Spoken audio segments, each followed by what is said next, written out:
Assalamualaikum warahmatullahi wabarakatuh. Perkenalkan, saya Cita Larsati, mahasiswa Poltekkes Kemenkes Pangkal Pinang, Prodi Keperawatan tingkat 2. Di sini saya akan melakukan video pemeriksaan masa nifas atau pemeriksaan pada ibu yang setelah melahirkan, yang bertujuan untuk mendeteksi dini pada ibu hamil, kemudian mencegah terjadinya perdarahan pada uteri.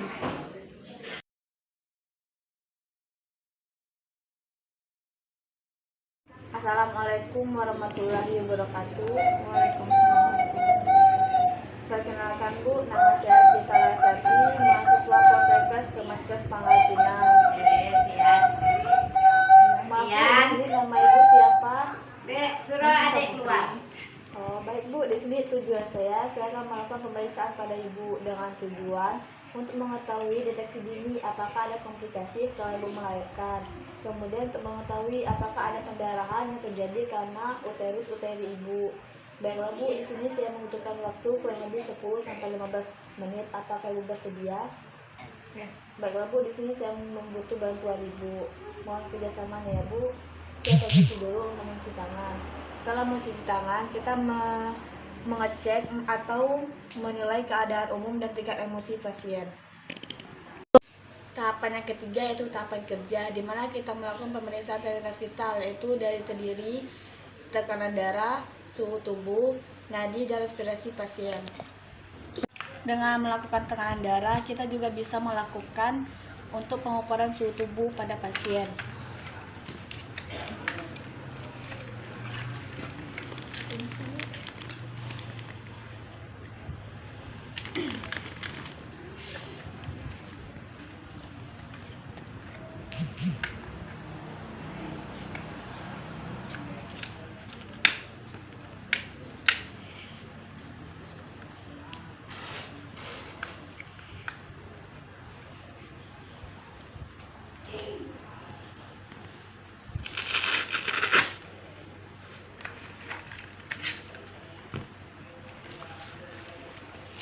Di dalam ya.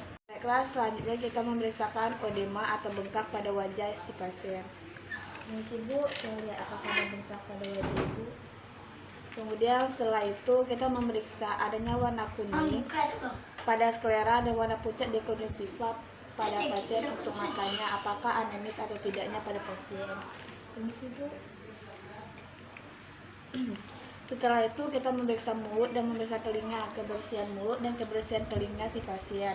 Kemudian memeriksa bagian leher untuk mengetahui kelenjar tiroid pada pasien ada atau tidaknya pada kelenjar tiroid.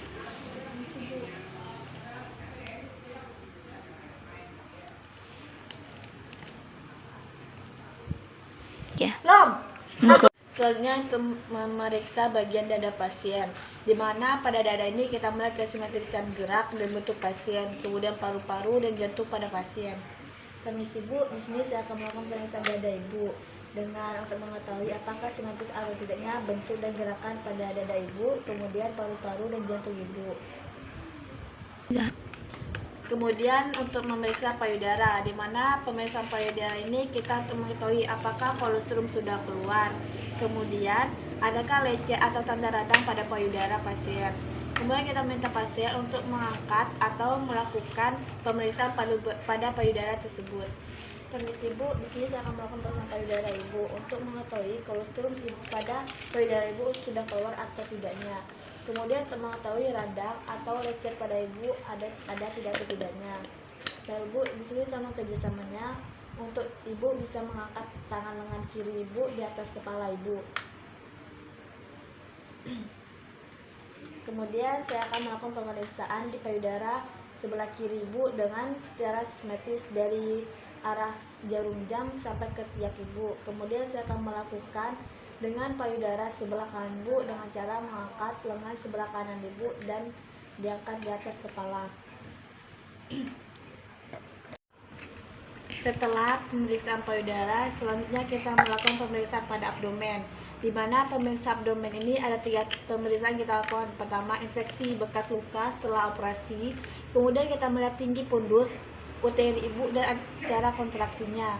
Kemudian kita palpasi apakah di bekas luka tersebut adanya massa atau benjolan pada ibu. 3. Setelah kita memeriksa pada abdomen, selanjutnya kita ke bagian bawah untuk memeriksa kaki pasien. Di mana pemeriksaan kaki ini ada 4 yang harus kita periksa. Apakah pada pasien ada varises, kemudian kemerahan pada betis, kemudian apakah ada edema pada kaki pasien, kemudian refleks patella pada lutut pasien. Kita melihat apakah ada bengkak atau edema pada pasien. Kemudian kemerahan pada betisnya. Setelah itu apakah ada varises pada kaki pasien, kemudian refleks patella. Aku di sini saya melakukan refleks patella atau lutut pada ibu untuk mengetahui apakah responnya itu secara spontan atau tidaknya.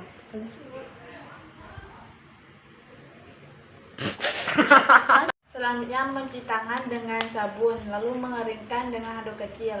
Setelah mencuci tangan, kita memberitahukan atau menjelaskan tindakan prosedur yang kita lakukan pada pasien dan menjelaskan kemungkinan atas ketidaknyamanan dari tindakan kita lakukan. Permisi Bu, di sini saya akan melakukan tindakan selanjutnya. Di mana tindakan ini saya akan memeriksa alat kelamin ibu atau vagina ibu. Di sini mungkin ada ketidaknyamanan pada ibu, tetapi tujuan di sini untuk mengetahui apakah ada edema pada alat kelamin ibu. Apakah ibu sedia? Baiklah Bu, saya menunggu kerjasamanya dari ibu.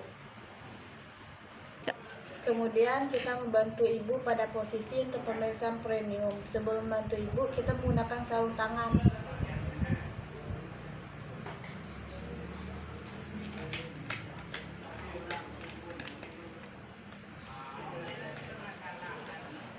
Mestio.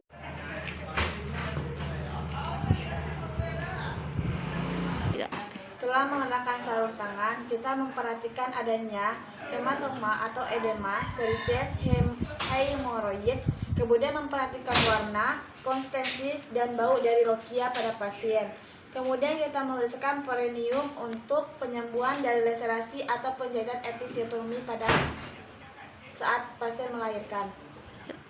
Selanjutnya kita mendokumentasikan sarung tangan dengan cara mencelupkan tangan yang masih menggunakan sarung tangan dengan klorin 0,5% dan kemudian melepaskannya dengan keadaan terbalik serta merendamnya di dalam larutan klorin selama 10 menit.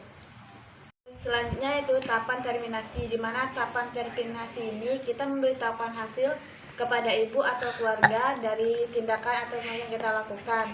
Kemudian kita memberikan asuhan sayang ibu dengan memberikan informasi meliputi gizi ibu dimpas, meliputi tambahan kalori minum per hari, pemberian vitamin A. Selanjutnya personal hygiene meliputi mandi, ganti pakaian, ganti duk, dan kebersihan genitalia atau kelamin pada ibu. Selanjutnya itu pakaian meliputi pakaian longgar, menyerap keringat, elastis, menggunakan bra yang menyangga payudara. Selanjutnya itu pola miksi dan defeksi, di mana perubahan frekuensi dan kebersihan setelah BAB atau BAK. Selanjutnya itu pemberian ASI secara oral, on demand, dan tidak terjadwal cara meneki yang benar. Kemudian caranya menyendawa dan cara menilai kecukupan ASI dari ibu kepada si bayi. Selanjutnya itu perawatan payudara postnatal atau setelah melahirkan, dan masalah atau penyulitan pada masa laktasi atau menyusui. Selanjutnya itu pemenuhan kebutuhan seksual pada ibu dan suami.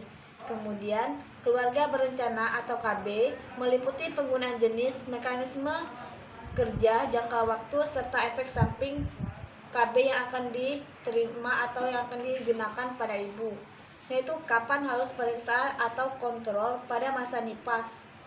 Kemudian, tanyakan apakah ibu sudah mengerti dan lakukan feedback untuk mengetahui keberhasilan pendidikan kesehatan yang telah dilakukan perawat.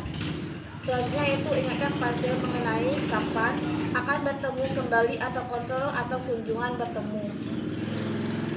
Kemudian tahapan dokumentasi, di mana tahapan dokumentasi ini kita mencatat atau mendokumentasikan hasil-hasil pemeriksaan serta asuhan lain pada ibu nifas yang telah kita lakukan, kemudian mencatat atau mengetahui status ibu.